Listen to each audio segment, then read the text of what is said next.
Hi, I'm Dan Olivas with Dan Olivas and Associates.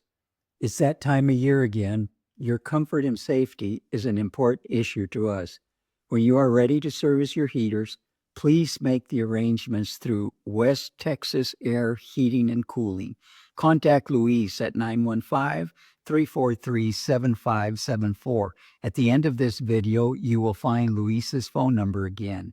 Please do not wait until the last minute, as they become very busy and you'll be placed on a waiting list that could be up to 5 days. Please make sure that you switch to the heater mode no later than December 1st.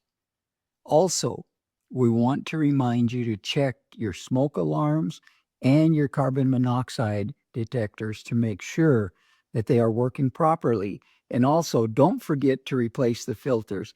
It is your responsibility to do so. If the company, when they go out to check your heater, needs to change the filters, we will send you an invoice for that, since it's part of your responsibility to change them every month. If the detectors are not working, check the batteries. And if they need to be replaced, it's part of your maintenance to replace them. If you have any questions, please call our office and ask for Erica. The office number is 915-584-5430.